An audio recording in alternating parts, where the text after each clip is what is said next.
जब आप कोई ऐसी चीज करते हैं जो बहुत सजग है, तो आप पाएंगे कि उसमें एक नशा है। मैं आप सभी को मदहोश कर सकता हूं, क्योंकि नशा बाहर नहीं है, नशा आपके अंदर है। अगर आप मुझे देखें तो आपको लगेगा कि मैं नशे में हूं, है ना?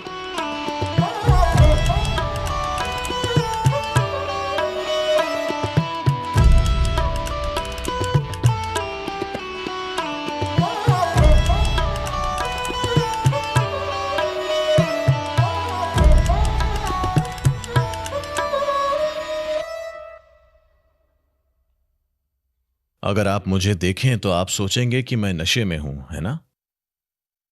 बस मुझे देखिए। ये मेरे साथ कई बार हुआ है। लोग जो हिमालय और बाकी जगहों पर इन चीजों का सेवन करते हैं, वे हमेशा मुझे बुलाते हैं, क्योंकि जब वे मुझे देखते हैं तो उन्हें लगता है कि मैं जरूर नशा करता हूं।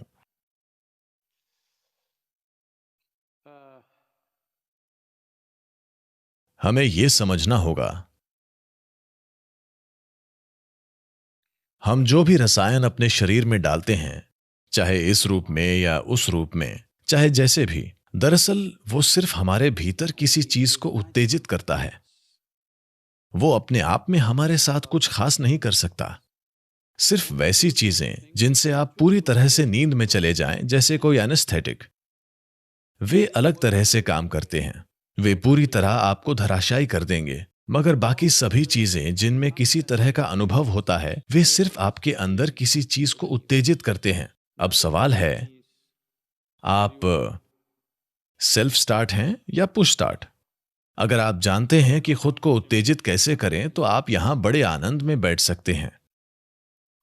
वरना आपको बाहर से कुछ डालना होगा। शिव, जो इतने अपंग नहीं हैं कि उन्हें बाहरी रसायनों की जरूरत हो, वो मदहोश थे, इसमें कोई प्रश्न नहीं है।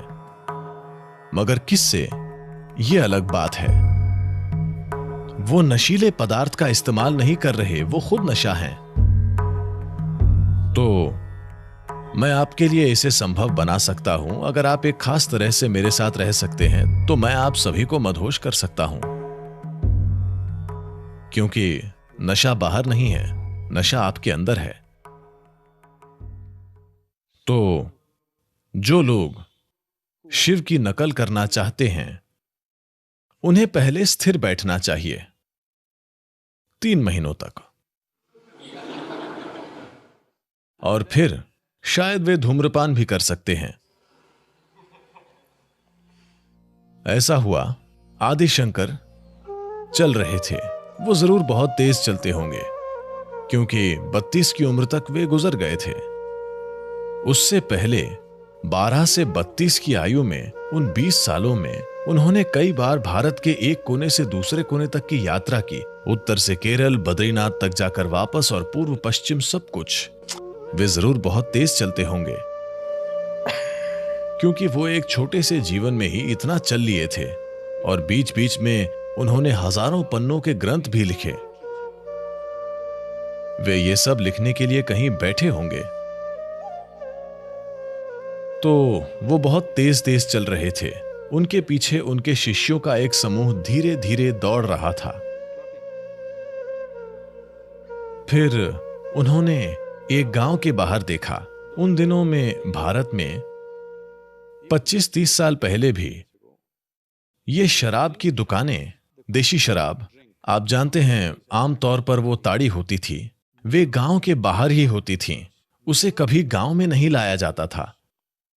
अब वो गांव में, आपके घर के बगल में, आपके बच्चे के स्कूल के सामने वे शराब बेचते हैं। यह अलग बात है। उन दिनों वो हमेशा शहर के बाहर होती थी। तो वहां कुछ लोग इकट्ठा होते थे और वो पीते थे। शंकर ने उनकी नशे से धुत हालत देखी। उन्होंने शंकर को देखा, वो एकदम सीधा देखते थे। आप जानते हैं, शराबी हमेशा सोचते हैं कि वे सबसे अच्छा समय बिता रहे हैं। ये दुर्भाग्य है। वे हमेशा सोचते हैं कि वे अपने जीवन में सबसे अच्छा समय बिता रहे हैं और बाकी हर कोई उससे चूक रहा है। तो उन्होंने कुछ टिप्पणियां की। एक शब्द बोले बिना शंकर दुकान में गए। वहां ताड़ी का एक घड़ा रखा था। उन्होंने बस उसे उठाया और पी लिया और वापस रखकर फिर चल पड़े। तो शिष्यों ने देखा कि उनके गुरु एक पूरा घड़ा ताड़ी पी गए। फिर उन्होंने तेज चलना शुरू कर दिया। उनके पीछे शिष्य भी चल पड़े। उनके बीच चर्चा हुई, जब हमारे गुरु पी सकते हैं तो हम क्यों नहीं पी सकते? उन्हें बस एक बहाने की जरूरत थी। तो वे ये चर्चा कर रहे थे और वो जानते थे कि क्या हो रहा है। तो वो अगले गांव आ गए। वे भी पीछे चल रहे थे। वहां एक लोहार पिघले हुए लोहे के साथ काम कर रहा था। वो बस गए, उसे उठाया और पी गए और फिर आगे चलने लगे। शिष्य जानते थे कि उन्हें ये नहीं पीना है।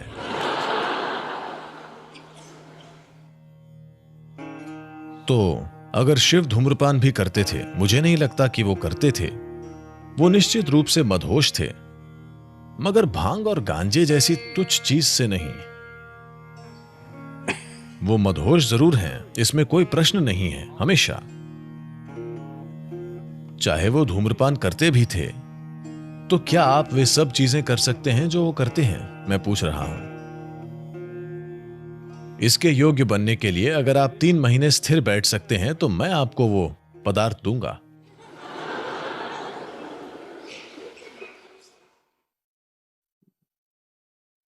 तो लोगों का यह सोचना कि गांजा पीना और थोड़ा नशे में महसूस करना, यह सब इसलिए हो रहा है क्योंकि आपका दिमाग थोड़ा धुंधला पड़ रहा है। अगर धुंधलापन होना आध्यात्मिक है, फिर मैं आध्यात्मिक नहीं होना चाहता। मेरे लिए सबसे बड़ी चीज है कि यह एकदम स्पष्ट है। यह जीवन जीने का तरीका है। धुंधलापन होना जीवन नहीं है, वो मृत्यु में होता है। हां, जीवन उस समय धुंधला होगा जब आप बीमार हों और मर रहे हों। तब जीवन धुंधला होगा। जब आप जीवित हैं, Clarity is the most important thing. तो स्पष्टता सबसे महत्वपूर्ण चीज होती है और स्पष्टता नशीली हो सकती है। जब आप कुछ ऐसा करते हैं जो बहुत सजग होता है, तो आप पाएंगे कि उसमें एक नशा है। आपके ख्याल से इतने सारे लोग पहाड़ों से कूदते हैं, हवाई जहाजों से कूदते हैं, काफी खतरनाक चीजें करते हैं। ऐसा इसलिए क्योंकि उसमें एक अलग तरह का नशा होता है, मगर वे कई सारी शारीरिक चीजें करते हुए उसे करते हैं। अगर आप यहां बैठकर ऐसा कर सकें, तब मैं कहूंगा कि शिव का एक तत्व आपके अंदर आ गया है। अगर आप सिर्फ यहां बैठकर सुपर अलर्ट हो सकते हैं, इतने अलर्ट कि आप मदहोश हों, वही मदहोश होने का तरीका है। वीड पीना नहीं, उसे गाय के लिए छोड़ दीजिए। ठीक है, इंसान बेहतर चीजें कर सकता है और आज पूरी दुनिया उसकी बात कर रही है क्योंकि उन्हें कोई दूसरा बेहतर तरीका नहीं मिला है। इस पर अच्छा खासा शोध है। वे कहते हैं कि व्यक्ति की आईक्यू में 8 पॉइंट की कमी आ सकती है। आपको किसी शोध को पढ़ने की जरूरत नहीं है। जो लोग आमतौर पर इस धूम्रपान के आदी होते हैं, अगर आप उन्हें देखें, वे शांत दिखने का नाटक करते हैं। लेकिन अगर आप उन्हें 2 दिन तक नशा मत दीजिए, आप देखेंगे कि वे कितने चिड़चिड़े हो जाते हैं। हां, हर दिन अगर आप उन्हें खुराक दे दें, वे बढ़िया रहेंगे, शांत रहेंगे। जब आप अस्पष्ट होते हैं तो आप शांत रहते हैं, लेकिन उसकी शांति का कोई मूल्य नहीं है। और एक चीज, अगर आप 3 दिन उन्हें नशा मत दीजिए, आप देखेंगे कि वे आग बबूला हो जाएंगे। वे शांतिपूर्ण नहीं रहेंगे अगर आप उनसे नशा छीन लें। आज अमेरिका के कई स्टेट्स में यह कानूनी हो गया है।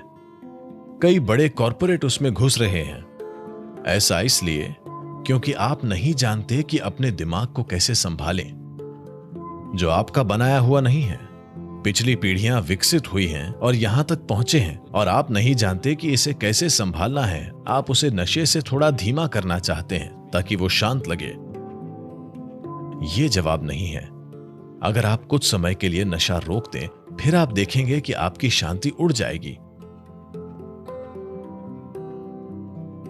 किसी भी रसायन में कुछ आध्यात्मिक नहीं होता। अगर आपको पागल होने के सिवाय अपने दिमाग के लिए कोई बेहतर इस्तेमाल नहीं मिला है, तो मैरिजुआना आपके काम आ सकता है।